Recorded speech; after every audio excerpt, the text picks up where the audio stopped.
We talked earlier about common characteristics in the third culture experience. Being raised in a highly mobile world, being raised in a cross-cultural world. Also, we talked about manifestations of these dynamics that often happen, such as rootlessness and restlessness. Rootlessness stemming from the question, where are you from? Where is home? So I had an interesting experience in this. It was some years after I left Nepal. When people asked, where's home?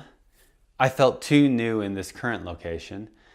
The other location, which I might identify with, I didn't actually have a house in anymore. And I had a place that I lived before all of that I have no relationship and no connection with. It was a little challenging to answer. I usually skirted the question by just saying where I currently lived. Anytime they said, where are you from? I'd say, oh, I live on Sundance. In regards to being raised in a highly mobile world, that can often manifest as restlessness. I have experience in this.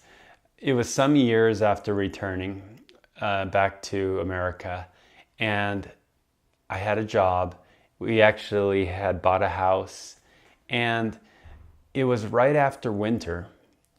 Every year, as spring started to hit, I would just feel this restlessness. I'd feel like I have to move. What's funny is I would start to try to convince myself that my friends weren't very good, that we didn't really have that deep of a relationship.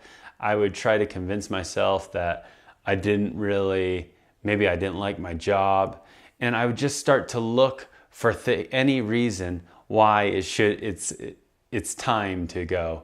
Now, I made the decision that it wasn't very beneficial for me to go at that time, so I was going to stay put. So I weathered these storms, and over time I realized that this kept happening to me over and over, year after year after year. I finally got tired of fighting it, so I would kind of cheat. What I would do is introduce small elements of change. One thing that helped is I got a job that was very high stress and lots of changing dynamics, and that honestly helped a little bit. But other things I did is like I would end up renovating every spring or finding some big project to start in the spring that could carry on for the rest of the year. Have you had an experience like this? Write your experiences in the comments below. If you think these videos can help, please like them. If you would like to see more, subscribe. And if you have thoughts that you can add or things you'd like to see, please leave a comment.